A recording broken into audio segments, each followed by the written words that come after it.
মাথাটা একটু নাড়াতেই পেছন দিকে প্রচণ্ড ব্যথা অনুভব করতে লাগলো ও। আদ্র ওর ডান হাত মাথার পেছনের ব্যথার স্থানে রাখলো, দেখলো মাথার পেছন ভাগটা বেশ ফুলে গেছে এবং একটা চিটচিটে তরল লেগে আছে সেখানটায়। আদ্র এবার হাতটা সামনে আনলো, জানালার গ্রিল গলে আসা মৃদু আলোয় আদ্র দেখলো ওর হাতে রক্ত লেগে হাতের তালু সহ পুরো হাত লাল হয়ে গেছে। রক্ত দেখে আঁতকে উঠল আদ্র। মনে পড়ল সন্ধ্যার আগ মুহূর্তে ঘটে যাওয়া ঘটনাটা। সন্ধ্যার একটু আগে শুরু হয়েছিল রিধিদের কলেজের মূল অনুষ্ঠান। সকাল থেকেই আজ পুরোটা সময় আদ্র রিধিদের সাথে ছিল, বেশ ভালোই সময় কাটছিল ওদের। সন্ধ্যায় ওদের যখন অনুষ্ঠান শুরু হলো তখন এক মেয়ে এসে ওকে ডেকে নিয়ে এলো দোতলায়। আদ্র অবশ্য প্রথমে আসতে চায়নি মেয়েটির সাথে, কিন্তু মেয়েটার মিহির পরিচিত দেখে ভাবলো হয়তো মেয়েটা কোনো বিপদে পড়েছে, তাই মেয়েটাকে আর না করতে পারলো না আদ্র। দোতলায় এসে মেয়েটি ওকে এই রুমে নিয়ে আসার পর হঠাৎ পেছন থেকে কেউ একজন একটা ভারী জিনিস দিয়ে সজোরে আঘাত করলো ওর মাথার পেছন দিকটায়। ব্যথাজোর চোটে মাথার পেছন দিকটা হাত দিয়ে চেপে সামনে ফিরে তাকালে একরাশ ঘন কালো অন্ধকার ছাড়া আর কিছুই দেখতে পায়নি আদ্র তখন কিছু দেখতে না পেলেও একটা ক্ষীণ অনুভব কণ্ঠস্বর শুনেছিল। কেউ একজন কান্না কণ্ঠে বলছিল। কথাটা বলার পরেই আদ্র ওর ঘোলাটে দৃষ্টিতে দেখলো দরজার পাল্লাটা শব্দ করে আটকে গেল বাহিরের দিক থেকে। তারপর ধীরে ধীরে আদ্রর দৃষ্টি ঘোলাটে হতে হতে একটা সময় বন্ধ হয়ে গেল। আদ্রর চোখ জুড়ে তখন শুধুই অন্ধকার। ঘটনাটা মনে পড়তেই একটু ধাতস্থ হতেই উঠে দাঁড়ানোর চেষ্টা করলো আদ্র, কিন্তু পারল না। প্যান্টের পকেট হাতিয়ে ফোন খোঁজার চেষ্টা করলো বেশ কয়েকবার, কিন্তু কোথাও ফোনের চিহ্নটুকু খুঁজে পেল না। হামাগুড়ি দিয়ে এগিয়ে গেল দরজার দিকে, কাঠের দরজাটা খোলার চেষ্টা করলো, কিন্তু দরজাটা খুলল না। এদিকে ফোন হারিয়ে যাওয়ায় অন্যদিকে নিজেকে ঘরে বন্দি অবস্থায় দেখে নিজেকে আর সামলাতে না পেরে পাগলের মতো কাঠের দরজায় করাঘাত করতে লাগলো আদ্র। কিন্তু আদ্রের এই করাঘাতের শব্দ বাহিরের মানুষদের কান পর্যন্ত পৌঁছালো না। কেন বাহিরে থাকা লোকজন তখন মাইকে বাজানো উচ্চস্বরের গানে মগ্ন হয়ে রয়েছে। তাছাড়া আদ্রর আর কিছুই করার নেই এখন। দিনের আলো ফুরিয়ে গিয়ে প্রকৃতিতে নেমে এসেছে কালো অন্ধকার। চারিদিকে কেবল খেলা করছে অন্ধকারের দল। সন্ধ্যা ঘনাতেই রাস্তার পাশের টং দোকানগুলোতে জ্বলে উঠল হলদেটে বাতি। সেই হলদে আলোয় সন্ধ্যার সে কালো অন্ধকার ফিকে হয়ে এলো খানিকটা। রিধি ও মিহি সেই স্বল্প আলোয় পথ চলতে লাগলো। আজ রাস্তায় তেমন মানুষজন নেই। আশেপাশের সবাই যেন আজ জড়ো হয়েছে রিধিদের কলেজের মাঠটাতে। সাধারণত কলেজে অনুষ্ঠান থাকলে রিকশাওয়ালা সারি বেঁধে বসে থাকে কলেজের গেটে। এতদিন রিধি তাই দেখে এসেছে, কিন্তু আজ সে নিয়মের ব্যতিক্রম ঘটেছে। কলেজ গেটে রিকশা না দেখে কলেজ গেট থেকে আরও বেশ কিছু দূর অবধি হেঁটে আসার পরও রাস্তায় কোনো রিকশা না দেখতে পেয়ে এবার রিধির মেজাজটা একটু চড়ে গেল। বিরক্তি ভরা কণ্ঠে মিহির উদ্দেশ্যে বলে উঠল, ধুর, এই শাড়ি পরে কি এত দূর অব্দি হাঁটা যায়? একেবারে ঠিক কথা বলেছিস। আমার তো এখন ভয় হচ্ছে এই রাস্তার মাঝেই না আবার আমার শাড়ি খুলে যায়। এমনটা হলে কি কেলেঙ্কারি হবে ভাবতে পারছিস ঋতু? আমার তো ভাবলেই গা হাত পা একেবারে ঠান্ডা হয়ে যাচ্ছে। আমার আপাতত শাড়ি নিয়ে ওসব ভয় করছে না, বুঝছিস? আমার ভয় করছে অন্য জায়গায়। আশেপাশে ভালো করে তাকিয়ে দেখেছিস? একটা জনমানুষ নেই এই দিকটায়। সবখানেই কেমন থমথমে ভাব। বিপদটা যেমনটা বিপদ ঘটবার ঠিক আগে হয়, ঠিক তেমন। একটু গম্ভীর গলায় কথাগুলো বলল রিধি। মিহি কি বুঝলো কি জানি, তবুও মাথা নাড়িয়ে সম্মতি জানিয়ে মিহি বলে উঠল, ঠিক বলেছিস তো, ব্যাপারটা এতক্ষণে চোখে পড়লো না আমার। আরও একটা ব্যাপার খেয়াল করেছিস? আজ রাস্তায় একটাও রিক্সা নেই। এমনটা তো সচরাচর দেখা যায় না। ঠিক বলেছিস। আমার মনটা না কেমন যেন কু ডাকছে, মনে হচ্ছে কোনো একটা অনিষ্ট হবে আজ। এক কাজ কর রিদি, তুই বরং রুদ্র ভাইকে কল করে আসতে বল। আমরা কেমন যেন আমারও কেমন যেন ভয় করছে এখন। দেশের অবস্থা তো ভালো নয়, কখন যে কি হয় কে জানে। মিহির কথা শুনে রিধি মনে মনে ভেবে দেখলো কথাটা খুব একটা মিথ্যা বলেনি মিহি। সত্যি দেশের যে অবস্থা তাতে অতিরিক্ত সাহস না দেখানোই ভালো। তাছাড়া আজ অনুষ্ঠানেও নিশানকে দেখেছিল এক ঝলক। নিশানের ঠোঁটের কোণে সেই কুড়ো হাসি ভোলেনিও।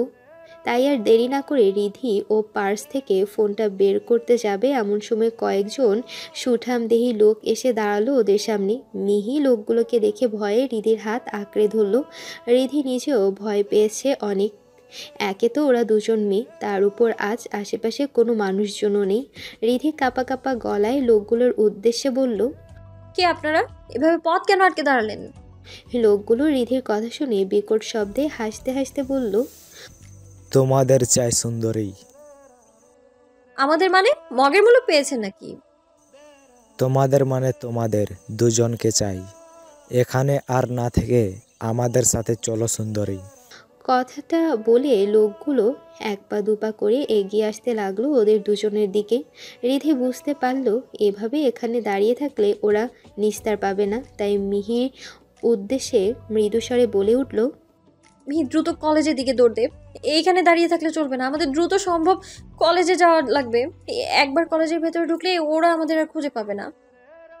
কথাগুলো বলেই ওরা দুজনে পেছন ফিরে দোল লাগালো ফিরতি পথের দিকে। পায়ের জুতাটা আগে খুলে ফেলেছে দুজনে। পায়ের সাথে শাড়ি জড়িয়ে পড়েছে বারবার, তবুও দুজনে থামছে না ওরা। প্রাণপণে দৌড়ে চলেছে সামনের দিকে। পেছন থেকে ভেসে আসছে লোকগুলোর আক্রোশ ভরা চিৎকার। লোকগুলো দৌড়ে আসছে ওদের পিছু পিছু। রিধি ও মিহি ওদের গতি বাড়ালো খানিকটা, কিন্তু শেষ রক্ষা হলো না। সামনে থেকে আসা আরও জন তিনেক লোক আটকে ফেললো ওদের দুজনকে। তারপর লোকগুলোর সাথে শুরু হলো রিধিদের ধস্তাধস্তি। এক পর্যায়ে অজ্ঞাত লোকগুলোর রুমাল নাকে লাগতে মিহি ও রিধি একসঙ্গে নেতিয়ে পড়ল লোকগুলোর হাতের উপর। অতঃপর লোকগুলো বিনা যুদ্ধে দুটি নারী দেহ গাড়িতে তুলে নিয়ে চলল অজানা গন্তব্যের উদ্দেশ্যে। ফাঁকা পিচঢালা রাস্তায় পড়ে রইল দুজোড়া জুতা আর দুজোড়া লেডিস ভ্যানিটি ব্যাগ। ছোট্ট মাঝারি ঘর, ঘরটায় জানালা নেই বললেই চলে। যে ছোট একটা জানালা আছে তা না থাকারই মতো। জানালা দিয়ে বাহির থেকে আসা সমান আলোর ঘরের কিছু জায়গায় স্বল্প আলোকিত হয়েছে। এই স্বল্প আলোর ঘরটাতে বন্দি হয়ে আছে রিধি। ঠিক কতটা সময় ধরে ওকে এখানে রেখেছে লোকগুলো তা ঠিক বলতে পারছে না ও। গাড়ি করে ঘন্টাখানিকের পথ পেরিয়ে যখন ওদের দুজনকে এই জনশূন্য জায়গাটাতে নিয়ে আসে তখন সন্ধ্যালগ্ন পেরিয়ে রাত গড়িয়েছিল। লোকগুলো ওকে আর রিধিকে প্রথমে একসঙ্গে রাখলেও পরবর্তীতে ওদের দুজনকে আলাদা ঘরে রাখে। এই অন্ধকার ছোট্ট ঘরটিতে আজ রিধির নিজেকে খুব অসহায় লাগছে। মনে হচ্ছে পৃথিবীতে ও পুরো একা হয়ে গেছে। পরবর্তী সময়ে রিধির সাথে কি হবে তা রিধি জানে না, তবে এতটুকু অনুমান রিধি করতে পেরেছে যে লোকগুলো অন্য একজনের কথায় ওদের দুজনকে এখানে নিয়ে এসেছে। রিধি একটু একটু করে এগিয়ে যায় জানালার কাছে। জানালার একটা কপাট বাহির থেকে বন্ধ করে দেওয়া হয়েছে, আর একটা কপাট যৎসামান্য খুলে রাখা হয়েছে ঘরে আলো বাতাস প্রবেশের জন্য। রিধি জানালার গ্রিলে মাথা ঠেকায়। মেঘমুক্ত ঝকঝকে নীল আকাশ। আকাশ আজ মস্ত বড় পূর্ণিমার গোল চাঁদ উঠেছে। দূর থেকে দেখলে চাঁদটাকে রূপোর থালার মতো লাগছে। রিধি চাঁদের দিকে তাকিয়ে বিড়বিড়িয়ে বলে উঠল, এই চাঁদ, তুমি আজ তোমার সুন্দর মুখখানা লুকিয়ে ফেলো মেঘের আড়ালে, নয়তো তোমাকেও হয়তো কোনো কলঙ্কের সাক্ষী হতে হবে আজ। কাঠের দরজায় অনবরত হাত দিয়ে ধাক্কা দিয়ে চলেছে আদ্র। এই বদ্ধ ঘর থেকে বেরোনোর জন্য মরিয়া হয়ে উঠেছে ও। দোতলায় তখন এক কিশোর তার প্রিয়তমাকে নিয়ে এসেছিল একান্তে কিছু সময় কাটাবে বলে। কলেজ ভর্তি লোক, সবাই গান বাজাতে ব্যস্ত। এই সুযোগে ছেলেটি সবার দৃষ্টি এড়িয়ে ওর গার্লফ্রেন্ডকে নিয়ে এসেছে দোতলায়। দোতলার কোণের ঘরের পাশ কেটে যাবার সময়ে দরজায় মৃদু ধাক্কার আওয়াজ শুনে দাঁড়িয়ে পড়ে প্রেমিক যুগলটি। পরপর 3 বার তারা শুনতে পায় শব্দ। তারপর শব্দের অনুসরণ করতে করতে একসময় ওরা পৌঁছে যায় আদ্রর ঘরের সামনে। আদ্র তখনও ভেতর থেকে চিৎকার করেই চলেছে, বাহিরে কি আছো? দরজাটা খুলে দাও, আমি ভেতরে আটকে পড়েছি, খুলে দাও দরজাটা। ছেলেটা এবার ঘরের ভেতরে থাকা আদ্রর উদ্দেশ্যে বলে উঠল, কে আপনি? আর এখানে আটকে গেলেনই বা কি করে? অপরিচিত এক কণ্ঠস্বর শুনে থেমে গেল আদ্রের হাতের ধাক্কা। কিঞ্চিত আশার আলো দেখতে পেল আদ্র। অপর পাশের অপরিচিত ছেলেটির উদ্দেশ্যে জোর গলায় বলল, আমি কে তা পরে বলছি, আগে দরজাটা খুলে দাও ছোট ভাই, বড় বিপদে পড়েছি। আমি অন্ধকারে মোটর সহ্য করতে পারি না, অন্ধকারে আমার দম বন্ধ হয়ে আসে। দয়া করে দরজাটা খুলে দাও, আর একটুখানি এখানে থাকলে যে আমি মারা পড়ব ভাই। আচ্ছা ঠিক আছে, আপনি শান্ত হয়ে দরজা থেকে একটু দূরে সরে দাঁড়ান, আমি দরজাটা খুলে দিচ্ছি। ছেলেটির কথায় আদ্র দরজা থেকে হামাগুড়ি দিয়ে খানিকটা পিছিয়ে গেল। মিনিট খানেক পর খুলে গেল কাঠের দরজাটা। দরজার পাল্লা ঠেলে ভেতরে ঢুকলো বছর 17 এক ছেলে। আদ্র দেহের ব্যথা ভুলে গিয়ে দাঁড়িয়ে খুঁড়িয়ে খুঁড়িয়ে হেঁটে ছেলেটিকে জড়িয়ে ধরলো। এই মুহূর্তে আদ্রর মনে হচ্ছে ও যেন আকাশের চাঁদ কিংবা বহু মূল্যবান কোনো জিনিস খুঁজে পেয়েছে। আদ্রর হঠাৎ করে রিধির কথা মনে পড়তেই ও ছেলেটিকে ছেড়ে দিয়ে বলে উঠল, তুমি আমার আজ অনেক বড় উপকার করলে ভাই, তোমার এই উপকারের কথা আমি কখনো ভুলবো না। ভাই হিসেবে আমার আর একটা উপকার করবে ভাই? ছেলেটি থতমত খেয়ে বলে উঠল, কি উপকার করতে হবে?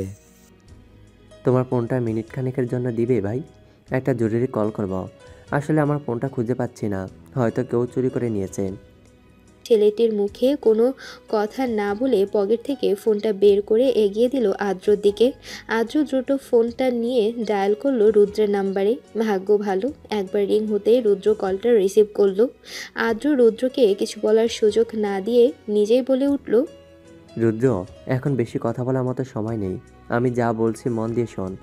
আমাকে কেউ একজন রিদ্দিদের কলেজের একটা রুমে আটকে রেখেছিল। আমার মনে হয় রিদ্দির কোনো বড় বিপদ হয়েছে। তুই এক কাজ কর, জলদি রিদ্দির কলেজে চলে আয়, আমি এখানেই আছি।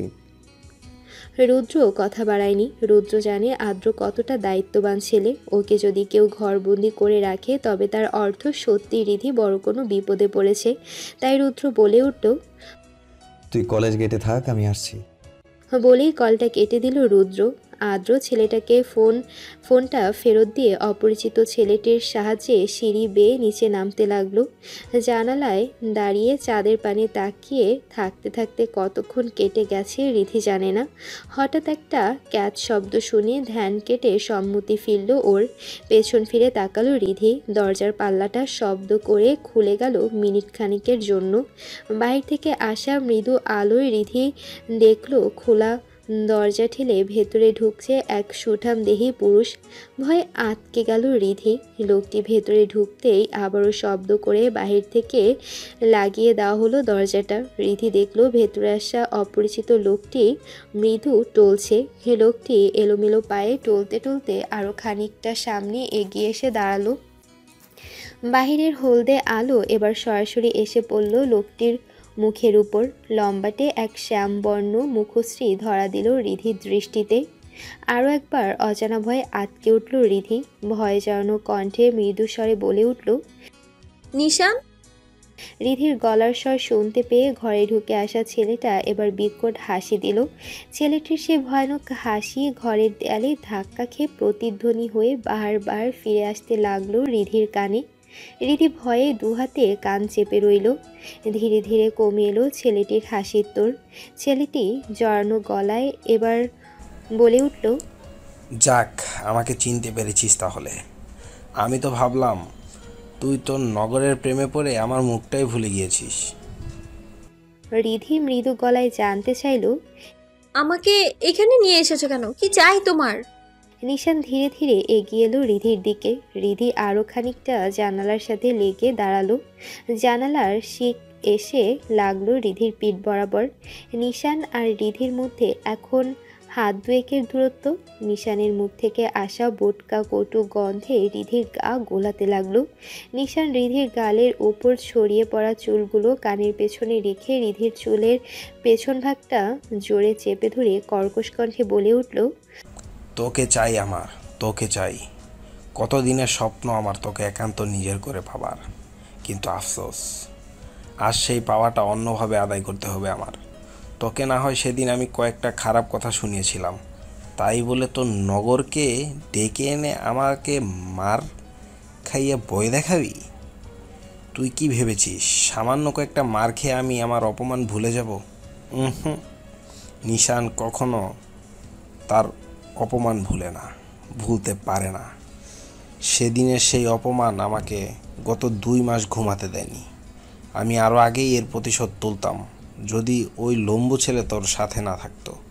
কিন্তু আজ তোকে কে বাঁচাবে আমার থেকে? সেদিন হাত ধরেছিলাম বলে তোর খুব মানে লেগেছিল না রে? আজকে তোর এমন অবস্থা করব যে আজকের পর থেকে কাউকে তুই মুখ দেখাতে পারবি না। রিধির নিঃশ্বাস আটকে গেছে বহু আগে। শরীরে নিশানের সাথে যুদ্ধ করার মতো শক্তি অবশিষ্ট নেই এখন। ভয়ে আতঙ্কে রক্তশূন্য ফ্যাকাশে হয়ে গেছে ওর পুরো শরীর। দু চোখ বেয়ে গড়িয়ে পড়ছে নোনা স্রোতের ধারা। কাঁদতে কাঁদতে নিশানের সামনে হাত জোর করে রিধি বলল, সেদিনের জন্য আমি তোমার কাছে হাত জোর করে ক্ষমা চাচ্ছি নিশান। তবুও তুমি এমন কাজ করো না। এমনটা হলে যে আমার মরা ছাড়ার কোনো পথ খোলা থাকবে না। তুই মরবি না বাঁচবি এটা তোর সিদ্ধান্ত, এতে আমার কি? আজ তো তোকে শাস্তি পেতেই হবে। কথাটা বলেই নিশান রিধির হাত ধরে টানতে টানতে ঘরের মাঝখান বরাবর নিয়ে এলো। রিধিকে এলো পাথারে হাত পা ছোড়াছড়ি দেখে হাতে রাখা বোতলটা সজোরে আছাড় দিল রিধির মাথার পেছন দিকে। মাথায় লেগে কাচের বোতল ভেঙে গিয়ে বোতলের কাচ ছড়িয়ে পড়ল মেঝেতে। রিধির হাত পা ছোড়াছড়ি বন্ধ হলো কিছুটা। নিশান হাত দিয়ে একটানে রিধির শরীর থেকে শাড়ি খুলে ফেলল। রিধি দুর্বল হাত দিয়ে শরীর ঢেকে রাখার চেষ্টা করলো একবার, কিন্তু নিশানের শক্তির সাথে পেরে উঠল না। তারপর নিশান ক্ষুধার্ত হায়নার মতো ছিঁড়ে খেতে লাগলো রিধির শরীর। রিধি ঘৃণায় কষ্টে চোখ বন্ধ করে ফেলল। আজ রিধির কাছে মনে হচ্ছে এর চেয়ে ওর আজ মৃত্যু হলেও বোধহয় বেশি ভালো হতো। পরপর 3 জনের জঘন্য কাম বাসনার শিকার হলো রিধি। রিধির চৈতন্য ধীরে ধীরে লোপ পেতে লাগলো। শরীর জুড়ে নখের আঁচড়ের দাগগুলো থেকে হালকা রক্ত বেরোচ্ছে। জানোয়ারগুলো নিজেদের খিদে মেটার আগ পর্যন্ত রিধিকে কুড়ে কুড়ে ছিঁড়ে খেয়েছে। রিধির গায়ের শাড়িটা এলোমেলো হয়ে পড়ে আছে মেঝের এক কোণে। মেঝেতে ছড়িয়ে থাকা ক্ষুদ্র কাজ বেঁধেছে রিধির 2 হাতের তালু সহ পুরো হাতে। রিধি 2 চোখ বেয়ে গড়িয়ে পড়ছে ফোঁটা ফোঁটা নোনা জল দৃষ্টির ঘরের সিলিং বরাবর। একটা সময় ধীরে ধীরে বন্ধ হয়ে এলো রিধির 2 চোখের পাতা। তারপর রিধির সংজ্ঞাহীন অচৈতন্য দেহখানা পড়ে রইল ছোট্ট সে ঘরের মেঝেতে। সাদা রঙের দোতলা বাড়ির সামনে এসে থামলো একটা কালো রঙের গাড়ি। গাড়ির পেছনের সিট থেকে নামলো মুখোশ পরিহিত 2 জন লোক। তারপর গাড়ি থেকে নামানো হলো একটি বছর 16-এর একটি মেয়েকে। মেয়েটির চোখে মুখে বেঁধে দেওয়া হয়েছে কালো কাপড়। লোকগুলো মেয়েটিকে ধীরে ধীরে এগিয়ে আনলো সাদা রঙের দোতলা বাড়িটির দিকে। তারপর লোক দুটো মেয়েটিকে ধাক্কা দিয়ে ফেলে দিল সামনে বরাবর। আচমকা শক্ত মাটিতে পড়ে গিয়ে মেয়েটি কোকিয়ে উঠল। লোক দুটো মেয়েটির দিকে আর তাকালো না, যেন যেমনভাবে এসেছিল তেমনভাবেই ফেরত গেল গাড়ির ভেতর। তারপর আর দেখা গেল না কালো রঙের গাড়িটিকে। হাওয়ার তোড়ে চলে গেল সামনের দিকটায়। গাড়িটি চলে যেতেই মাটিতে পড়ে থাকা মেয়েটি কোনো মতে উঠে প্রাণপণে দৌড় লাগালো সামনের দোতলা সাদা রঙের বাড়িটির দিকে। অন্যদিকে কলেজ গেটের ব্যস্ততম রাস্তায় দাঁড়িয়ে আছে আদ্র। ইতিমধ্যেই সেই বছর 15 ছেলেটির সাহায্য নিয়ে কলেজের কাছের এক হাসপাতাল থেকে ডাক্তার দেখিয়ে মাথায় ব্যান্ডেজ করিয়ে নিয়ে এসেছে আদ্র। সন্ধ্যা পেরিয়েছে বহু আগে। আশেপাশের দোকানগুলো থেকে ঝকঝকে সাদা আলো এসে পড়ছে রাস্তার উপর। তাছাড়া রাস্তার ল্যাম্পপোস্টের টিমটিমে বাতিটাও জ্বলছে আজ। মিনিট 15 পর একটা কালো রঙের বাইক এসে দাঁড়ালো আদ্রর সামনে। আচমকা বাইকটা কাছে এসে থামতেই 2 পা পিছিয়ে গেল আদ্র। তারপর বিরক্তি মাখা স্বরে বলে উঠল, আমাকে মারতে চাস নাকি তুই? এভাবে গাড়ি চালায় নাকি কেউ? আর একটু হলেই তো আজ পটল তুললাম। সরি। মাথা থেকে হেলমেট খুলে বাইকের উপর রাখে রুদ্র। আদ্রর মাথায় ব্যান্ডেজ দেখে ভ্রুকুচকে বলে, মাথায় ব্যান্ডেজ কেন তোর? আর কি হয়েছে বলতো? রিদিরা কোথায়? আরে সে অনেক বড় কাহিনী ভাই। আপাতত রিদ্দিকে খুঁজতে চল। ওকে কলেজের সব জায়গায় তন্ন তন্ন করে খুঁজে ফেলেছি এতক্ষণ ধরে, কিন্তু কোথাও খুঁজে পাইনি। আদ্রর কথা শুনে রুদ্র কিছু একটা ভেবে বলে উঠল, কলেজ ছেড়ে ওদের এখন খুঁজবো কোথায় বলতো? আসার সময় পুরোটা রাস্তা দেখতে দেখতেই তো এলাম। আপাতত আগে রিদ্ধির বান্ধবী আর কি যেন নাম? আদ্র কপাল কুঁচকে মনে করতে লাগলো নামটা। রুদ্র আদ্রকে এত কষ্ট করতে দেখে বিরক্ত স্বরে বলল, মিহির কথা বলছিস নাকি? আচ্ছা, আদ্র নামটা শুনেই দ্রুত বলে উঠল, হ্যাঁ হ্যাঁ, মিহির বাড়ি চল। ওরা হয়তো ওইখানে থাকতে পারে, কারণ শেষ অবধি মানে ওই বিকালবেলা অবধি ওদের দুজনকে একসঙ্গে দেখেছিলাম আমি। তারপর তো আমি আটকে গেলাম ওই ঘরটায়। যাকগে, বাদ দে সেসব, আগে চল ওই মিহির বাড়ি। আদ্রর কথা শেষ হতেই রুদ্র আবার বলে উঠল, সে তুই মন্দ বলিসনি আর্দ্র। দুজনের খুব গলায় গলায় খুব ভাব, বুঝলি? সব সময় তো ওদের একসাথেই থাকতে দেখি।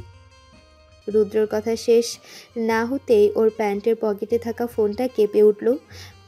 রুদ্র ফোনটা বের করে স্ক্রিনে থাকা নাম্বারটা দেখে একটু ভ্রু কুঁচকে তাকালো ফোনের দিকটায়, তারপর কল রিসিভ করে বলে উঠল, আসসালামু আলাইকুম আঙ্কেল। আদ্র ফোনের অপর পাশের কথাগুলো শুনতে পেল না ঠিকই, কিন্তু রুদ্রের মুখের অভিব্যক্তি দেখে আর সময় ব্যয় না করে রুদ্রের পেছনে বাইকে চেপে বসলো। রুদ্রের কথা শেষ হলো মিনিট 5 পর। তারপর আদ্রর দিকে তাকিয়ে আর কথা না বাড়িয়ে গাড়ি ছুটিয়ে দিল চেনা গন্তব্যের উদ্দেশ্যে। প্রায় ঘন্টাখানেক লাগলো রুদ্রদের পৌঁছাতে। আরও আগেই এসে যেত ওরা যদি না রাস্তায় ট্রাফিক জ্যামে না আটকাতো। রাস্তার বাম পাশে মিনিট 2 হাঁটা পথে পড়ে সাদা রঙের একখানা দোতলা বাড়ি। এই বাড়ি দিয়েই শুরু হয়েছে এই কলোনিটা। লোহার গেটের সামনে রুদ্র এসে গাড়ি থামালো। গেটটা আজ হা হয়ে খুলে রয়েছে। বাইকটা থামতে আদ্র গাড়ি থেকে নামলো। রুদ্র কথা না বাড়িয়ে বাইক সমেত গেট দিয়ে বাড়ির ভেতরে ঢুকে পড়লো। আদ্র ধীরে ধীরে আসতে লাগলো রুদ্রর পিছু পিছু। বাড়ির সদর দরজার সামনে এতক্ষণ ধরে দাঁড়িয়েছিল এনামুল সাহেব। ঘণ্টাখানেক আগে হঠাৎ হন্তদন্ত হয়ে বাড়িতে ঢোকে মিহির অগোছালো চুল, মুখে চোখে বাঁধা আর কুঁচকে যাওয়া কাপড় দেখে পাগল প্রায় হয়ে যান এনামুল সাহেব আর ওনার স্ত্রী জুলেখা বেগম। মেয়েকে বুকে নিয়ে ওনারা প্রথমে শান্ত করেন। মিহি তখনও ভয়ে ঠকঠক করে কাঁপছিল। এনামুল সাহেব ততক্ষণে মিহির মুখের ও চোখের বাঁধন খুলে ফেলেছেন। মিহির মুখ থেকে কাপড় সরে যেতে মিহি পাগলের মতো এনামুল সাহেবকে বলতে লাগলো, পাপা দ্রুত রুদ্র ভাইকে আসতে বলো, রিদির বড় বিপদ, আসতে বলো, এখনই আসতে বলো। এনামুল সাহেবের কপালে এবার দুশ্চিন্তার রেখা আরও প্রসারিত হলো। মিহির অবস্থা দেখে ক্ষণকালের জন্য হলেও রিধিকে ভুলে গিয়েছিল তিনি। রিধির বিপদের কথা শুনে মিহিকে আরও কয়েকটা প্রশ্ন করে বসলেন এনামুল সাহেব, কিন্তু মিহি ঘুরে ফিরে একই কথা বলতে লাগলো। তাই আর কোনো পথ না দেখে উনি রুদ্রকে কল দিয়ে দ্রুত বাড়িতে আসার জন্য বললেন। বাইক থামিয়ে রুদ্র দৌড়ে এলো এনামুল সাহেবের দিকে। এনামুল সাহেবের মুখে চিন্তার ভাব দেখে রুদ্র দ্রুত বলে উঠল, আঙ্কেল, রিদি কোথায়? কি হয়েছে ওর? ঠিক আছে তো? ভেতরে এসো। রিদির সম্পর্কে এখনো কিছুই জানি না আমি। মিহি তোমাকে ছাড়া আর কাউকেই কিছু বলতে চাচ্ছে না। এসো, তোমরা দ্রুত এসো। ড্রয়িং রুমে পিনপতন নীরবতা। মিহি আগে থেকে স্বাভাবিক হয়েছে কিছুটা। রুদ্র অস্থিরভাবে পায়চারি করে যাচ্ছে। আদ্র ও এনামুল সাহেব অবশ্য শান্ত হয়ে বসে আছে। নীরবতার মাঝে কেটে গেল খানিকক্ষণ। মিহি এবার ওর মাকে ছেড়ে উঠে দাঁড়ালো। তারপর রুদ্রের সামনে এসে দাঁড়িয়ে বলল, চলুন রুদ্র ভাই, আমি এখন ঠিক আছি, দ্রুত আসুন আমার সাথে। মিহির কথায় থেমে গেল রুদ্রের পায়চারি। রুদ্রের মুখে ফুটে উঠল বিস্ময়। রুদ্র অবাকের স্বরে মিহির উদ্দেশ্যে বলে উঠল, কোথায় যাব? কেন, রিদির কাছে? আমি জানি রিদিকে ওরা কোথায় রেখেছে। কারা রীতিকে কোথায় নিয়ে গেছে? কি বলছিস তুই? দেখ মা, এইভাবে গিয়ে তোরা কিছুই করতে পারবি না। এক কাজ কর, তুই আমার সাথে বস, আমাকে খুলে বল সবটা, না হলে রিদিকে ফিরিয়ে আনা যাবে না। এনামুল সাহেবের কথা শুনে মিহি পুনরায় সোফায় বসলো। রুদ্র এগিয়ে দাঁড়ালো সোফার কাছটায়। 3 জোড়া দৃষ্টি একসঙ্গে নিবদ্ধ হলো মিহির উপর। মিহি বলতে শুরু করলো, সন্ধ্যার পর রিদির গানের পর্ব শেষ হতেই যদি রিদি জানালো ও বাড়িতে ফিরতে চায়, আমিও হৃদের কথায় অমত করিনি, কারণ আমি জানতাম সন্ধ্যার পর হৃদের বাইরে থাকা বারণ আছে। তাছাড়া আজ কলেজে নিশানকে দেখার পর আমিও হৃদিকে নিয়ে আর কোনো রিস্ক নিতে চাইনি। আর কেউ জানুক না জানুক, আমি তো জানি নিশানের শকুনি দৃষ্টি অনেক আগেই পড়েছিল হৃদির ওপর। আমরা দুজনে আদ্রদা খুঁজতে বের হই, কিন্তু এত ভিড়ের মধ্যে আদ্রদাকে খুঁজে পাই না। আমরা ভেবেছিলাম আদ্রদা হয়তো বাড়ি ফিরে গেছে, তাই আমি আর হৃদি আমাদের বাকি বান্ধবীদের বিদায় জানিয়ে বাড়ির পথ ধরলাম। কলেজ গেট পেরিয়ে দেখি রাস্তায় একটাও রিক্সা নাই। আমি আর হৃদি ভাবলাম একটু হেঁটে সামনে গেলেই হয়তো রিক্সা দেখা পাবো। তাই ভাবনা মোতাবেক আমরা দুজনেই হেঁটে এলাম আরও কিছুটা পথ। কলেজ থেকে মিনিট 10 পথ হেঁটে এসেছিলাম আমরা, কিন্তু তখনও যখন রিক্সার দেখা পেলাম না, তখন আমাদের মনে খটকা লাগলো। আশেপাশের পরিবেশটাও বেশ শান্ত আর নিশ্চুপ ছিল। এত ব্যস্ততম রাস্তায় কোনো প্রাণী না দেখে এবার আমাদের একটু সন্দেহ হলো। হৃদি রুদ্র ভাইকে কল করতেই যাচ্ছিল, ঠিক তখন একটা কালো রঙের গাড়ি এসে থামলো আমাদের সামনে। গাড়ি থেকে 4 লোক নেমেই ঘিরে ধরলো আমাদের। হৃদির কথা মতো কলেজ গেটের দিকে দৌড় লাগাতেই সামনে থেকে আরও 3-4 জন এসে পথ আটকে দিল আমাদের। তারপর আমাদের দুজনকে জোর জবরদস্তি করে তুলল গাড়িতে। আমাদের গাড়িতে তোলার পর গাড়িটা আবারও চলতে আরম্ভ করলো। হৃদের কথা মতো আমি বুদ্ধি করে রাস্তাটা চিনে রাখার চেষ্টা করলাম। আমাদের নিয়ে গাড়িটা পৌঁছালো একটা বাংলো বাড়ির সামনে, শহর থেকে বেশ খানিকটা দূরে। বাংলো ছাড়া আশেপাশে আর কোনো বাড়ি দেখতে পেলাম না আমরা। আমাদের সেই বাংলো বাড়িতে নিয়ে যাওয়ার পর লোকগুলো কাউকে কল দিয়েছিল। তার নির্দেশনা অনুযায়ী তখনই আমাদের দুজনকে আলাদা করে ভিন্ন 2টি রুমে রাখা হয়। সেটাই ছিল আমার সাথে হৃদির সঙ্গে শেষ দেখা। এরপর আর ওকে দেখতে পাইনি।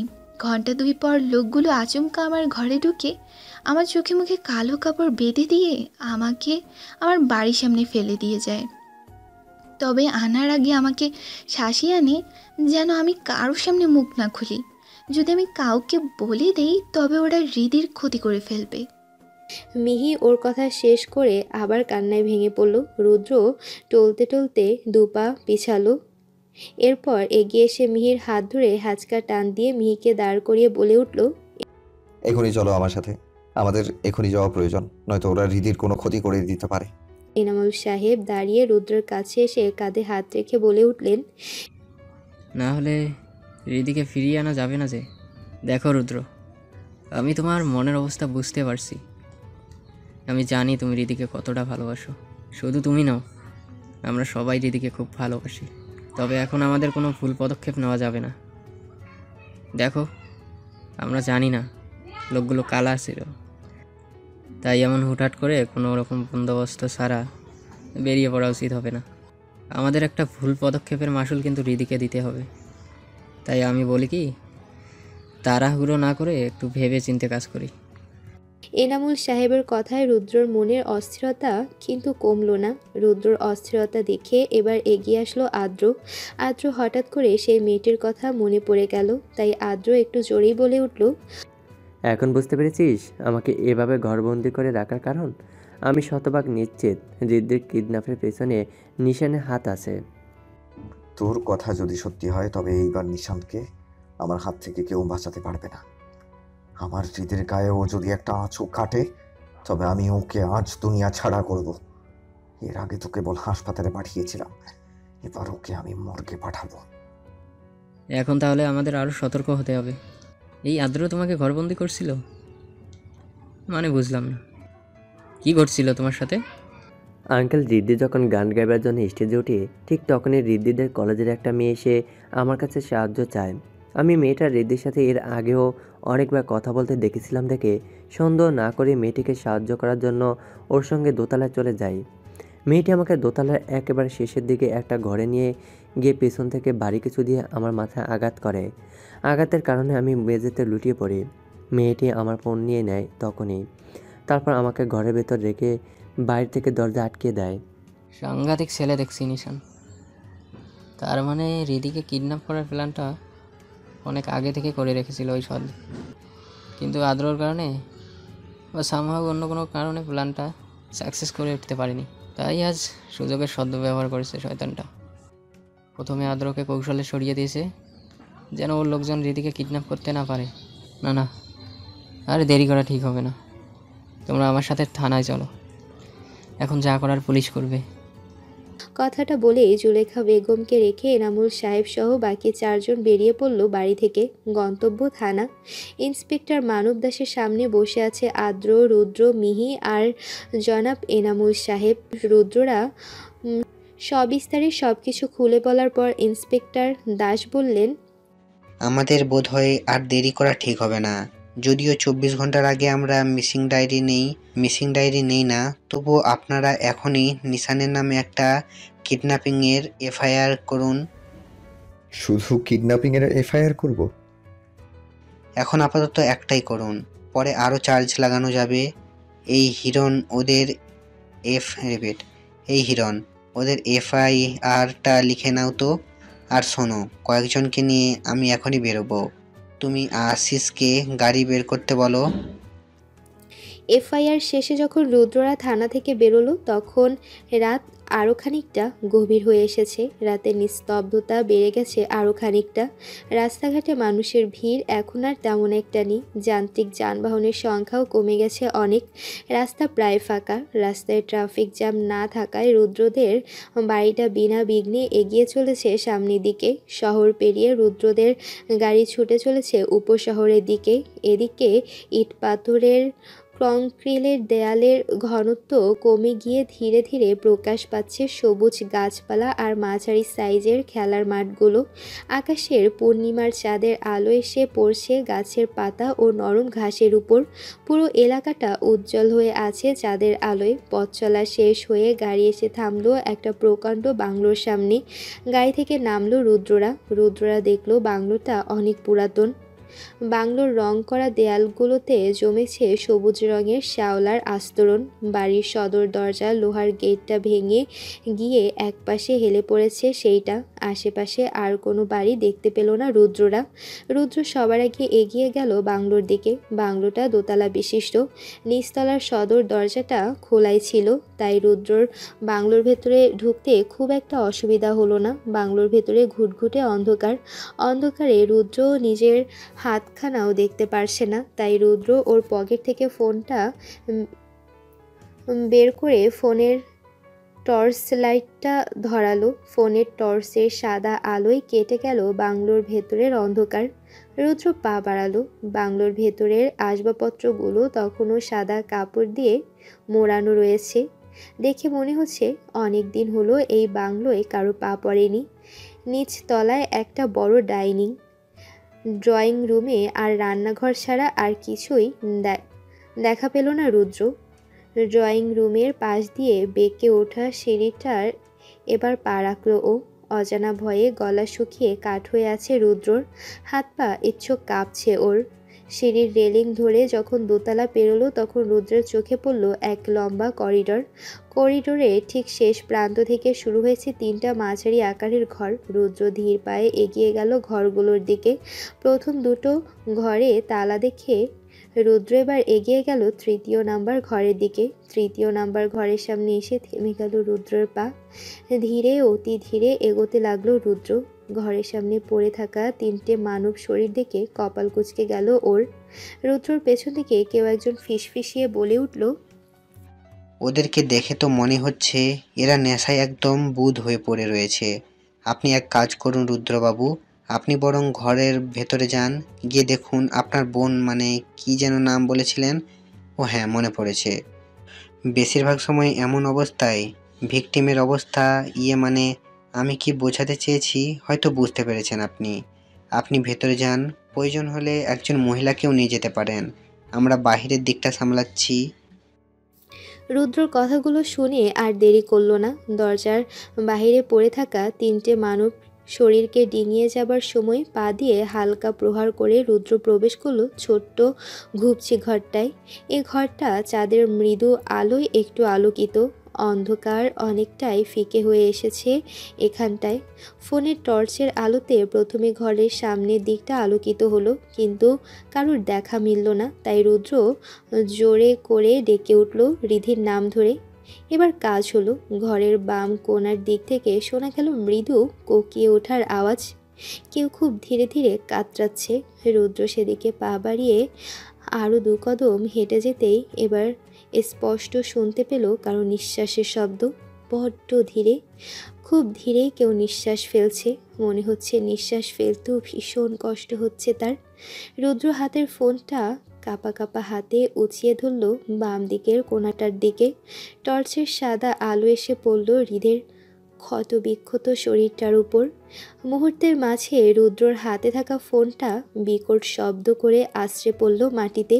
সেই সাথে ঘর কেঁপে উঠল এক পুরুষালী আর্তচিৎকারে। রুদ্রের চিৎকার শুনে ঘরের বাহিরে দাঁড়িয়ে থাকা সকলে এবার ছুট লাগালো ঘরের দিকে। ঘরে ঢুকে মিহি প্রথমে বাতি লাগালো।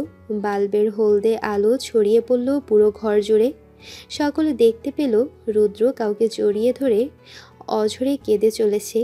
মিহি দৌড়ে এগিয়ে গেল সেদিকে।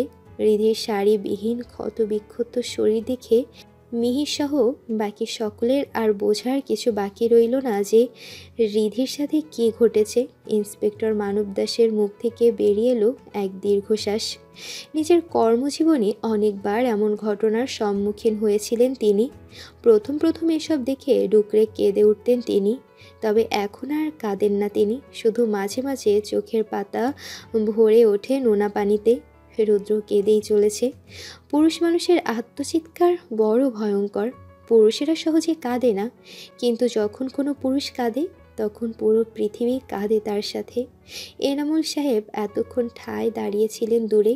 রিধিকে এমন অবস্থায় দেখে ওনার নিজেরই পায়ের নিচ থেকে মাটি সরে গেছে। এতক্ষণ নিজের চেতনায় ছিলেন না তিনি। মাটিতে ছড়িয়ে থাকা রক্তের শুকনো দাগ দেখে এবার চেতনা ফিরে পেলেন তিনি। দ্রুত এগিয়ে গেলেন রুদ্রের দিকে। রুদ্রের কাঁধে হাত রেখে বলে উঠলেন। রুদ্রর কান্না থামল। লাল টকটকে চোখে ফিরে তাকালো দরজার বাহিরে পড়ে থাকা অচৈতন্য দেহ তিনটির দিকে। রুদ্র রিধির মাথাটা মিহির কোলে রেখে হিংস্র বাঘের ন্যায় এগিয়ে গেল অচৈতন্য দেহ তিনটির দিকে। তারপর লোক তিনটির ওপরে একাই ঝাঁপিয়ে পড়ল সে। দেহের সমস্ত শক্তি দিয়ে একের পর এক আঘাত করতে লাগলো ওদের শরীরে। আঘাতের দরুন নেশায় বুঁদ হয়ে থাকা মানব শরীর থেকে বেরিয়ে এলো অস্পষ্ট কিছু কথা। ইন্সপেক্টর মানব দাস আর আদ্র এসে বাধা দিল রুদ্রকে। আইন নিজের হাতে তুলে নেওয়াটা যে দণ্ডনীয় অপরাধ। রুদ্র এক ছটকায় হাত ছেড়ে নিল আদ্র আর ইন্সপেক্টর মানব দাসের শক্ত বন্ধন থেকে। অতঃপর আবারও ছুটে এলো রিধির অচেতন দেহটার কাছে। রিধির হাতে হাত রেখে বলতে লাগলো, হ্যাঁ রিধি, চোখ খোল, তোর কিচ্ছু হবে না। এই দেখ, তোর রুদ্র ভাই এসে গেছে, একবার চোখ খুলে তাকিয়ে দেখ। রিধির কর্ণকুহরে রুদ্রের কথা পৌঁছালো কিনা কে জানে, তবে রিধির ঠোঁটজোড়া ইচ্ছুক কেঁপে উঠল যেন। রুদ্র কান পাতল রিধির ঠোঁটের পাশে। ক্ষীণস্বরে শুনতে পেল রিধির শুকনো কণ্ঠ, আরো আগে কেন এলে না রুদ্র ভাই? আরো আগে কেন এলে না? জানো কতবার করে তোমায় ডেকেছি আমি, কিন্তু তুমি তো এলে না। ওই নরপিশাচগুলো যখন আমায় ছিঁড়ে ছিঁড়ে খাচ্ছিল তখনও তুমি তুমি এলে না। আমি তোমাকেই ডাকছিলাম, কিন্তু তুমি তো এলে না। কেন এলে না রুদ্র ভাই? কেন এলে না তুমি? কথা শেষে মৃদু কণ্ঠে আবারও কেঁদে উঠল রিধি। রুদ্র আরও নিবিড় করে জড়িয়ে নিল রিধির ক্ষতবিক্ষত শরীরখানা। রুদ্রের চোখেও আজ বেদনার অশ্রু। জনাব এনামুল সাহেব এবার জোর করেই টেনে তুললেন রুদ্রকে। অতঃপর রুদ্র ও রিধিকে নিয়ে বেরিয়ে পড়লেন হাসপাতালের উদ্দেশ্যে। মঞ্জিল ভিলার 2য় তলার একেবারে শেষ প্রান্তের বামের ঘরটা জনাব মনসুর রহমান ওনার স্টাডি রুম হিসেবে করেছিলেন বহু আগে। জনাব মনসুর সাহেব ছোটবেলা থেকেই ছিলেন বড্ড বইপ্রেমী মানুষ। ওনার সমবয়সী ছেলেরা যখন খেলার মাঠে বল নিয়ে পড়ে থাকতো, জনাব মনসুর সাহেব তখন টিনের ঘরের দাওয়ায় পড়ে থাকতেন বই নিয়ে। এ নিয়ে পাড়া প্রতিবেশীদের কাছে কম উপহাসের পাত্র হননি তিনি। কেউ কেউ তো ওনাকে বই পাগল বলেও ডেকেছে, আবার অনেকে পড়ুয়া বলে সম্মানও দিয়েছে। জনাব মনসুর সাহেবের ছোটবেলার সময়টাকে তো আর পড়ালেখার চল এতটা ছিল না। তখন ছেলে মানেই বোঝানো হতো সে জন্মেছে পরিবারের জন্য কঠোর পরিশ্রম করার জন্য। তার কাজই কেবল মাঠে বাড়ির আঙিনায় মোড়া পেতে বসে বইয়ের পাতা উল্টানো নয়। জনাব মনসুর সাহেব যে শুধু বইয়ের পাতায় উল্টিয়ে গেছেন এমনটাও কিন্তু নয়। পরিবারের বড় ছেলে হিসেবেও ওনার বাবার সাথে কাঁধে কাঁধ মিলিয়ে মাথায় গামছা পেঁচিয়ে মাঠে কাজ করতে যেতেন। ফসল লাগানো, আইল নিড়ানো, এমনকি সে ফসল কেটে ঘরে এনে মাড়াই করা পর্যন্ত করেছেন তিনি। ওনার বাবা অবশ্য মুঠে রাখতেন সেসবের জন্য, কিন্তু জনাব মনসুর রহমান নিজের কাজ নিজে করতে বেশি ভালোবাসতেন। এ কারণেই ওনার বাবা বাকি দুই ছেলের থেকে ওনাকে যেন একটু বেশি ভালোবাসতেন। আয়রা বেগম চা নিয়ে ঘরে এসে স্বামীকে অন্যমনস্ক দেখে ভ্রু কুঁচকে তাকালেন। বই খোলা রেখে অন্যমনস্ক হয়ে কিছু আজ অবধি ভাবতে দেখেননি আয়রা বেগম। এদিকে সন্ধ্যা পেরিয়ে রাত গভীর হতে চলল, অথচ বাড়ির দুজন সদস্য এখনও ফিরে এলো না ঘরে। সেই যে সকালে দুটোতে বেরিয়েছে, এখন অবধি ফেরবার নাম নেই। ওদের দুজনের জন্য এখন রীতিমতো চিন্তা হচ্ছে আয়রা বেগমের। চায়ের কাপটা টেবিলের উপর রাখতে রাখতে আয়রা বেগম মৃদু কাশি দিয়ে বলে উঠলেন, শুনছ, রুদ্র আর রীতি এখনো বাড়ি ফিরেনি। দেখতে দেখতে রাত তো অনেক হলো। তুমি এবার রুদ্রকে ফোন করো না গো। ছোটবেলার সেই পুরনো দিনগুলো নিয়ে বিভোর হয়েছিলেন জনাব মনসুর সাহেব। স্ত্রীর বলা কথাগুলো তখনও কানে আসেনি ওনার, কিন্তু মিনিট খানিকের মাঝে স্ত্রীর হাতের মৃদু ধাক্কা খেয়ে সম্মতি ফিরে পেলেন তিনি। ভাবনার সুতো ছিঁড়ে গিয়ে আবার বাস্তবতায় ফিরে এলেন মনসুর সাহেব। থতমত খেয়ে স্ত্রীর দিকে তাকিয়ে বললেন, হ্যাঁ, কিছু বলেছিলে নাকি? স্বামীর এমন উদাসীনতায় বিরক্ত হলেন আয়রা বেগম। বিরক্তিতে ভ্রু কুঁচকে গেল ওনার। একে তো ছেলে মেয়ে দুটো এখনো ফিরছে না, অন্যদিকে বাড়ির বড় কর্তা উদাসীন হয়ে বসে রয়েছে। আয়রা বেগম কুঁচকানো ভ্রু নিয়েই বলে উঠলেন, কিছু বলবো কেন? দেখতে পারছো না ধেই ধেই করে নাচছি আমি। মনসুর সাহেব সবে টেবিল থেকে চায়ের কাপ উঠাতে যাচ্ছিলেন, কিন্তু স্ত্রীর এমন গলার স্বর শুনে চায়ের কাপটা টেবিলের উপর রেখে আদরের স্বরে বলে উঠলেন, আহা, শোনো না, বলে এত রেগে আছো কেন বলো তো? রেগে থাকার যথেষ্ট কারণ আছে, তাই রেগে আছি। বলি, ছেলে মেয়ে দুটো যে এখনো ঘরে ফিরেনি, সে খবর আছে তোমার? কাদের কথা বলছো বলো তো? আহ কপাল, এটাও ভুলে বসে আছো। বলি, রুদ্ররীতি এখনো ফিরেনি। মেয়েটা তো সকালে বেরিয়েছে। রুদ্র দুপুরের আগে আগেই বেরিয়ে গেছে বাড়ি থেকে। দুটোর কেউই এখন অবধি বাড়ি ফিরতে পারেনি। রুদ্র না হয় ছেলে মানুষ, বন্ধু বান্ধবের সাথে আড্ডা দিচ্ছে, কিন্তু হৃদির কি হলো বলো দেখিনি? রাজ্যে অনেক হলো এবার। তুমি চিন্তা করো না, আমি মিহির বাবাকে একবার ফোন করে দেখি হৃদিও বাড়িতে গেছে কিনা। তাই করো বাপু, আমার আর ভালো লাগছে না এসব। মনসুর সাহেব টেবিলে রাখা ফোনটা হাতে নিয়ে দ্রুত কল লাগালেন এনামুল সাহেবের কাছে। প্রথমবার রিং হতে কলটা কেউ রিসিভ করলো ওপাশ থেকে। কল রিসিভ হতে মনসুর সাহেব বলে উঠলেন, হ্যালো এনামুল, আমি হৃদির জেঠু বলছিলাম। আসলে কি হয়েছে বলো তো? মেয়েটা তো সেই সকালে বেরিয়ে গেছে, এখনো ফিরেনি, তাই বাধ্য হয়ে তোমাকে কল করলাম। হৃদি কি তোমাদের বাড়িতে আছে এনামুল? আয়রা বেগম অস্থির হয়ে তাকিয়ে আছেন স্বামীর মুখ পানে। ফোনের ওপাশ থেকে কি বলছে তা তিনি শুনতে না পেলেও স্বামীর মুখের ভাবভঙ্গি দেখে বেশ স্পষ্ট বুঝতে পেরেছেন কোনো অঘটন ঘটেছে। তাই তিনি আর নিজেকে সামলিয়ে না রাখতে পেরে বলেই ফেললেন, হ্যাঁ গো, কি বলেছে এনামুল ভাই? রীতি ঠিক আছে তো? মনসুর সাহেব স্ত্রীর প্রতি উত্তরে কিছুই বললেন না, শুধু মৃদুস্বরে বললেন, আমরা এখনই আসছি এনামুল, রুদ্রকে চিন্তা করতে না করো। কথাটা বলে কল কেটে স্ত্রীর উদ্দেশ্যে বললেন, বাড়ির সবাইকে বলো আমরা এখনই বের হব। আমি রঘুকে গাড়ি বের করতে বলি। আর হ্যাঁ, মেজো আর ছোটকে এখানে পাঠিয়ে দাও তো। মিনিট 10 পর আশরাফ সাহেব আর আরিফ সাহেব এলেন মনসুর সাহেবের কাছে। মনসুর সাহেব ওনার ছোট দুই ভাইয়ের দিকে তাকিয়ে মৃদু স্বরে বললেন, তোদের ভাবিকে আমি পুরো ঘটনা খুলে বলিনি। ঘটনাটা আমি নিজেও পুরোপুরি সঠিকভাবে জানি না, তবুও আমার মনে হলো আমি যতটুকু জানি ততটুকু তোদেরকেও জানানো প্রয়োজন। আগেই বলেছি কেউ প্যানিক করবি না। আমি আপাতত বাড়ির মহিলাদের কিছু জানাতে চাচ্ছি না। একটু আগে আমি এনামুলকে কল করেছিলাম। রিদি যে সকাল থেকে বাড়ির বাইরে, এটা আমার মাথাতেই ছিল না। তোর ভাবি এসে বলল, তখন মনে পড়লো। মনেই বা কি দোষ, বুড়ো হয়ে যাচ্ছে, এখন কথা ভুলে যাব, এটাই স্বাভাবিক। তো যা বলছিলাম, এনামুল আমাকে খুলে কিছু বলল না, শুধু বলল রিদি নাকি মারাত্মকভাবে আঘাত পেয়েছে, তাই ওরা এখন সিটি হাসপাতালে আছে, আমাদেরকেও এখনই যেতে হবে। কথাটা শুনেই আশরাফ সাহেব রিধির নাম ধরে ডুকরে কেঁদে উঠলেন। আরিফ সাহেব তার ছোট ভাইকে সান্ত্বনা দিয়ে বলে উঠল, দাদা, তাহলে আর সময় নষ্ট করে লাভ নেই।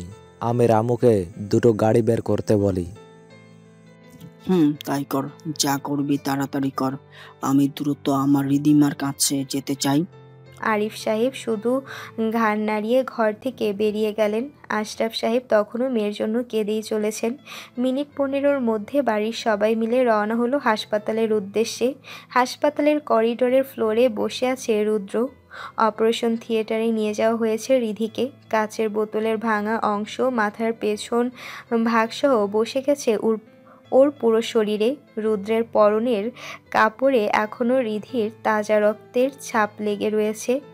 মাথার উস্কো শুষ্ক চুল, আর ওর এবারে মনে হচ্ছে যেন গত কয়েক ঘন্টাতেই ওর বয়সটা এক ধাক্কাতে বেড়ে গেছে অনেকটা। ইন্সপেক্টর মানব দাস রিধিকে হাসপাতালে ভর্তি করিয়ে আসামি দুজনকে নিয়ে চলে গেছেন থানার দিকে। তবে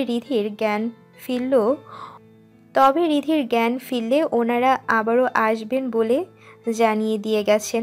রুদ্র আগের থেকে আজ আরও খানিকটা চুপচাপ হয়ে আছে। ওর লাল টকটকে চোখ দেখে কেউ ওর সাথে কথা বলতে অবধি ভয় পাচ্ছে।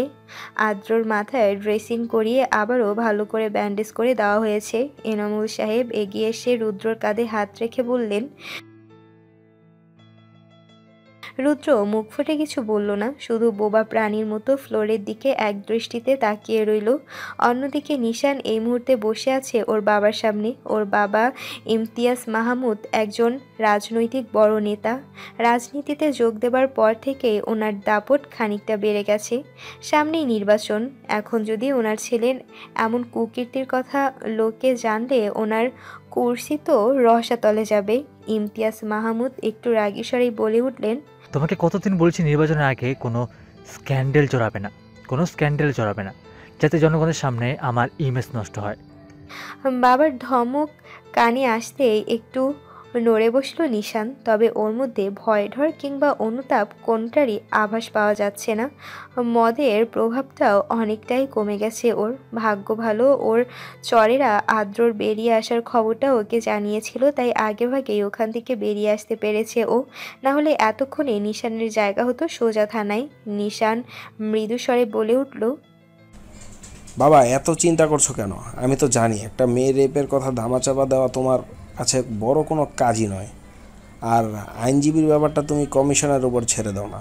মাসে মাসে এত টাকার হালছ, তার বদলতে একটু কাজ সে করে দিতেই পারবে না। সেসব নিয়ে তোমার মাথা ঘামাতে হবে না, তুমি বরং কয়েকদিনের জন্য গা ঢাকা দাও। মনে রেখো, আমি না বলা পর্যন্ত তুমি এই শহরে পা রাখতে পারবে না। ওই মেয়ে আর ওর ভাইকে আমি দেখে নেব। ঠিক আছে বাবা, আমি আসছি তবে। কথাটা বলেই ঘর থেকে বেরিয়ে গেল নিশান। ইমতিয়াজ মাহমুদ দীর্ঘশ্বাস ফেললেন, তারপর ফোনের লক খুলে কল লাগালেন কাউকে। সেই বিভীষিকাময় কালো রাতের পর কেটে গেছে ৭২ ঘন্টা, অর্থাৎ ৩ দিন। এই ৭২ ঘন্টায় রিধির জ্ঞান ফিরলেও পরিবারের কারোর সাথেই এখনও কথা বলেনি ও। শুধু এক দৃষ্টিতে স্থির তাকিয়ে আছে পরিবার সকল সদস্যের মুখপানে। পরিবারের সকলে রিধির সামনে হাসি মুখে থাকলেও ভেতরে ভেতরে তারা ভেঙে পড়েছেন অনেকটাই। আয়রা বেগম সহ পরিবারের সকলে যখন হাসপাতালে তখন এসে প্রথমে শুনেছিল রিধির সাথে ঘটে যাওয়া ঘটনাটা, তখন সকলেই মুচড়ে পড়েছিল। রিধির বাবা আশরাফ সাহেব আর রিধির রাবেয়া বেগম তো ঘটনাটা শুনেই মূর্ছা গিয়েছিলেন তখনই। কিছুক্ষণ তাদের জ্ঞান ফিরলে মানুষ দুটো এখনও স্বাভাবিক হতে পারেনি। আয়রা বেগম সেই যে হাসপাতালে এসেছিলেন আর বাড়ি ফিরে যায়নি, সারাক্ষণ রিধির পাশেই পড়ে আছেন তিনি। মনসুর সাহেব সহ বাড়ির ছেলেরা অবশ্য থানায় দৌড়াদৌড়ি করে চলেছে, কিন্তু অপরাধী এখনও বেপাত্তা। রিধির জ্ঞান ফেরার পর ইন্সপেক্টর মানব দাস একবার হাসপাতালে এসে রিধির বয়ান নিয়ে গেছেন। ঘটনাস্থল থেকে পাওয়া অপরাধীরা নিজেদের মুখ থেকে সমস্ত অপরাধ স্বীকার করলেও আসল অপরাধীর হদিশ এখন অবধি পাওয়া যাচ্ছে না। যেন রাতারাতি হাওয়ার তোড়ে উবে গেছে ছেলেটি, কোথাও এতটুকু অস্তিত্ব নেই তার। ইন্সপেক্টর মানব দাস নিশানের বাড়ির লোকজনকে জেরা করেও কোনো ক্লু পায়নি। বাড়ির লোকগুলো মুখ এঁটে রয়েছে। অন্যদিকে কমিশনার সাহেব রীতিমতো ওনাকে বলে যাচ্ছেন যত তাড়াতাড়ি সম্ভব কেসটা ক্লোজ করে দিতে। ক্লোজ করা কি এতটাই সহজ? ভিকটিম বয়ান দিয়েছে, থানায় থাকা অপরাধীরা তাদের অপরাধ স্বীকার করেছে। এত এভিডেন্স থাকার পরও একটা কেস কি করে ক্লোজ করা যায়? ওনার থেকেও তো এসব আইনি মারপ্যাচ কমিশনার সাহেব বেশি ভালো জানেন, তবুও কেন অপরাধীর হয়ে কথা বলছেন উনি? শুধুই কি উপরমহলের চাপে পড়ে, নাকি অন্য কোনো বিষয় আছে এখানে? অবসন্ন বিকেল, আকাশ গাঢ় কমলা রঙে রাঙিয়ে আছে। সূর্যি মামা বিদায় নেবার জন্য পায়তারা করছে বহু আগে থেকেই। ঘর ছাড়া পাখিগুলো আকাশের বুকে ডানা মিলে ঘরের দিকে ফিরছে। আর একটু পরেই ধরণীতে নেমে আসবে কালো অন্ধকার, শুরু হবে অন্ধকারের রাজত্ব। হাসপাতাল থেকে বাড়ি ফিরছে রিধি। হাসপাতালের বিছানায় শুয়ে শুয়ে কাটিয়ে দিতে আর ভালো লাগছে না ওর। রিধি যেদিকেই তাকাতো কেবল দেখতে পেত রুগীর দল। কেউ ব্যথায় ছটফট করছে, তো কেউ মৃত্যুর প্রহর গুনছে, আবার কেউ কেউ বিছানায় শুয়ে শুয়ে ডাক্তারদের কাছে বাঁচার আকুতি জানাচ্ছে। এসব দেখতে দেখতে রিধির কেমন যেন বেঁচে থাকার ইচ্ছাটাই শেষ হয়ে যাচ্ছিল। তাছাড়া হাসপাতালের ওষুধের কটু গন্ধ, রোগাক্রান্ত শরীর, এসব দেখে রিধির নিজেকেও যেন মৃত শরীর বলে মনে হচ্ছিল। তাই নিজেকে আর হাসপাতালের ছোট্ট কেবিনটায় আবদ্ধ না রেখে এক প্রকার জোর করেই ও বাড়ি চলে এসেছে। ডক্টররা তো ওকে ছাড়তেই যাচ্ছিল না, কিন্তু রিধির জোড়াজুড়িতে শেষমেশ ডিসচার্জ দিতে বাধ্য হলেন তারা। তবে রিধির দেখাশোনার জন্য একজন নার্স পাঠিয়ে দিলেন মঞ্জিল ভিলাতে। এই 72 ঘন্টাতেই বড্ড নেতিয়ে পড়েছে রিধির দেহ মন। আর এক মুহূর্তে সেই বদ্ধ ঘরে থাকলে হয়তো রিধি সত্যি দম আটকে মারা পড়তো। মঞ্জিল ভিলার সামনে এসে থামলো রিধিদের কালো রঙের গাড়িটা। মিহি রিধিকে নিয়ে গাড়ি থেকে নামতেই একসঙ্গে অনেকগুলো লাইটের আলো এসে পড়ল রিধির মুখের উপর। সেই সঙ্গে ভেসে এলো কিছু প্রশ্ন আর মানুষের হট্টগোল। আলো চোখে লাগায় রিধি চোখ বুঝল, কিন্তু মানুষের হট্টগোল চেঁচামেচি থামল না। তাদের এক এক প্রশ্নবাণ এসে পৌঁছালো রিধির কর্ণগুহরে। রিধির মনে পড়ে গেল সেই ভয়াল বিভীষিকাময় রাতের কথা। রিধির শরীর কেঁপে উঠল। রিধি বুঝতে পারল ও ওর শরীরের নিয়ন্ত্রণ ক্রমশ হারিয়ে ফেলছে বা অসাড় হয়ে যাচ্ছে ধীরে ধীরে। আর কিছুক্ষণ পরেই হয়তো ও লুটিয়ে পড়বে মেঝেতে। এমন সময় আয়রা বেগম এসে দাঁড়ালেন রিধির একপাশে। তারপর ধীর গলায় বললেন, ভয় পাচ্ছিস খুকি? কিসে ভয় পাচ্ছিস বলতো? ওই লোকগুলোকে, নাকি এদের করা প্রশ্নগুলোকে? আচ্ছা খুকি, জানিস তো ভয় কাদের বেশি কাবু করে? যারা বেশি ভয় পায়। আর বলতো কারা বেশি ভয় পায়? যারা খারাপ কাজ করে, অন্যায় করে, ভুল করে। আচ্ছা তুই বল, তুই কি কোনো ভুল করেছিস? করিসনি তো? আচ্ছা বেশ, আমার কথা বিশ্বাস না হলে তুই তোর নিজের মনকে প্রশ্ন কর যে তুই কোনো ভুল করেছিস কিনা। যদি তোর উত্তর না হয়, তবে তুই কেন ভয় পাচ্ছিস? ভয় তো পাবে তারা যারা তোর সাথে অন্যায় করেছে। এতটুকু বলে থামলেন আয়রা বেগম। রিধিকে ধাতস্থ হতে সময় দিলেন কিছুটা। এখন কিছুতেই রিধিকে উত্তেজিত হতে দেওয়া যাবে না। রিধি একটু ধাতস্থ হতেই আয়রা বেগম আবার বলে উঠলেন, জীবনে কখনো বিনা যুদ্ধে হারতে নেই খুকি। জীবনে বিপদ আসবেই, তাই বলে কি ঘরে কোণে মুখ লুকিয়ে বাঁচবি? জীবনে তারাই বেশি সফলতা পায় যারা বিপদ আসলে নির্ভীক হয়ে সেই বিপদকে মোকাবেলা করে। জীবনটাকে সব সময় ভালো সময় দিয়েই পূর্ণ থাকে। যে জীবনে শুধু সুখ থাকে, সে জীবনে কোনো মূল্য থাকে না খুকি। জীবনে সুখ দুঃখ একসঙ্গে থাকলে তবেই না জীবন ভালোভাবে উপভোগ করা যায়। একটা কথা সব সময় মনে রাখবি খুকি, কষ্টের পরে সুখ আসে, আর সে সুখ হয় স্থায়ী সুখ। খুকি, আজ যদি তুই এ লোকগুলোর প্রশ্নকে ভয় পেয়ে এড়িয়ে যাস, তবে ভবিষ্যতে মুখোমুখি হবি কিভাবে? আমি জানি আমার খুকি কতটা সাহসী। তাছাড়া আমি আছি তো তোর সঙ্গে। এই লোকগুলোকে দেখিয়ে দে তুই দুর্বল অবলা মেয়ে নয়। আজ তুই যদি থেমে যাস তবে তোর সাথে আরো নির্যাতিত হওয়া 10টা মেয়ে থেমে যাবে রিধি। ভেবে দেখ পিছু হাঁটবি নাকি নির্ভয়ে ওদের মোকাবেলা করবে। আয়রা বেগমের কথায় রিধি ওর শরীরের পুনরায় জোর ফিরে পেল। নিজেকে নিজে প্রশ্ন করল রিধি, আসলে এই বীভৎস ঘটনায় ওর কোনো ভুল আছে কি না? মনের গভীর থেকে রিধি শুনতে পেল কেউ ওকে উচ্চস্বরে বলে চলেছে, রিদি তুমি কিছু করনি, তুমি কোনো অন্যায় করতে পারোই না, বরং তোমার সাথে অন্যায় করেছে ওই হায়নার দল। তুমি নির্দোষ, তুমি এখনো ফুলের মতোই কোমল, নিষ্পাপ। কথাগুলো কানে আসতেই নিশান নামক নরপিশাচের মুখটা রিধির চোখের পর্দায় ভেসে উঠতেই ক্ষণিকের মধ্যে জ্বলে উঠল রিধির চোখ দুটো। মিহি ও আয়রা বেগমের হাতের বন্ধন খুলে রিধি এগিয়ে গেল এক ঝাঁক আলোর মাঝে। রিধিকে এভাবে সাংবাদিকদের দিকে এগিয়ে যেতে দেখে ওর দিকেই এগিয়ে যাচ্ছিল রুদ্র। আগে জানলে হয়তো গার্ডদের দিয়ে এই সাংবাদিকদের এখান থেকে সরিয়ে দিত। রিধির যে অবস্থা, রুদ্র এখন কিছুতেই রিধিকে উত্তেজিত হতে দিতে চায় না। এতে যদি রিধি বিপরীত কিছু হয়ে যায়। রুদ্র আয়রা বেগমকে পেরিয়ে সবে এক পা বাড়িয়েছে সামনের দিকে। ঠিক তখনই রুদ্র পেছন থেকে একটা টান অনুভব করলো। পেছন ফিরে মুখ ঘুরিয়ে রুদ্র দেখলো আয়রা বেগম ওর শার্ট পেছন থেকে ধরে রেখেছে। রুদ্র অবাক হয়ে জিজ্ঞাসু দৃষ্টিতে তাকাতেই আয়রা বেগম দীর্ঘশ্বাস ফেলে বলে উঠলেন, ওকে আটকাস না রুদ্র, ওকে যেতে দে। কিন্তু মা। কোনো কিন্তু নয়, সামনের দিনগুলোতে তো ওকে একাই লড়াই করে যেতে হবে, তাই এখন থেকে ওকে লড়তে দে। আমাদের সমাজ বড় নিষ্ঠুর রে রুদ্র। এখানে রেপিস্টদের থেকেও রেপ হয়ে যাওয়া মেয়েদের বেশি সাজা দেওয়া হয়। পদে পদে তাদের দেখিয়ে দেওয়া হয় তারা কলঙ্কময় দাগগুলো। এ সমাজে রেপ হয়ে যাওয়া মেয়েদের এই দাগগুলো নিয়ে বেঁচে থাকতে হয়। আমি চাই না আমাদের খুকি সেই দাগ নিয়ে বেঁচে থাকুক। আমি চাই ও মাথা উঁচু করে লড়াই করে সমাজে টিকে থাকুক। রুদ্র কিছু বলল না, শুধু আলতো করে জড়িয়ে ধরল আয়রা বেগমকে। আয়রা বেগমের দৃষ্টি তখনও রিধির দিকে নিবদ্ধ। মেয়েটা যেন এক ঝাঁক আলোর মাঝে একটা ধ্রুবতারা হয়ে জ্বলছে, যাকে দেখে নির্যাতিত হয়ে যাওয়া হাজারো মেয়েরা আবারও মাথা উঁচু করে বাঁচতে শিখবে। খুশিতে আয়রা বেগমের চোখ দুটো ভরে উঠল নোনা পানিতে। লোক সমাগমের ভিড় ঠেলে রিধি যখন সদর দরজার সামনে এসে দাঁড়ালো তখন সন্ধ্যার আধার ঘনিয়ে এসেছে আরও খানিকটা। অন্ধকার ক্রমশ আরও কালো হয়ে আসছে। রিধি সদর দরজা ঠেলে ঘরে ঢুকতেই আশাকে প্রথম দেখতে পেল ও। আশাকে আজ অতটা আমলে নিল না রিধি। পা গলিয়ে ভেতরে ঢুকে ড্রয়িং রুমের সোফাতে গা এলিয়ে দিল। একেবারে নিজের ঘরেই যেতে চেয়েছিল রিধি, কিন্তু আয়রা বেগম ওকে আটকে দিল।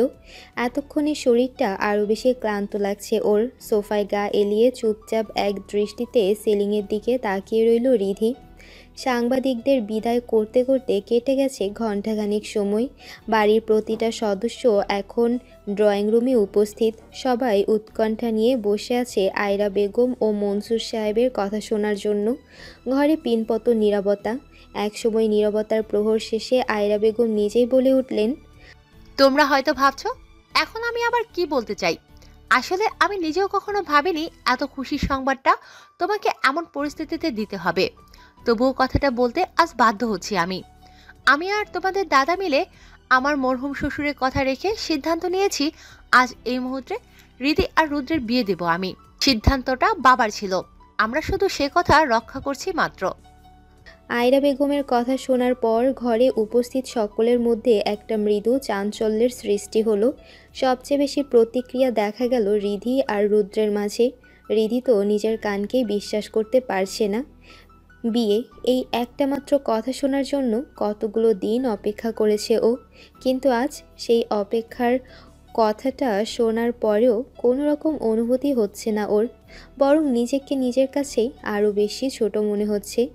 রিধি চুপ করে থাকলেও এইবার রুদ্র উঠে দাঁড়িয়ে বলে উঠল, এসব কি বলছো মা? হৃদিকে বিয়ে করা আমার পক্ষে সম্ভব নয়। আয়রা বেগম কিন্তু রুদ্রের কথার পৃষ্ঠে রেগে উঠলেন না, বরং ঠান্ডা স্থির কণ্ঠে রুদ্রের কাছে জানতে চাইলেন,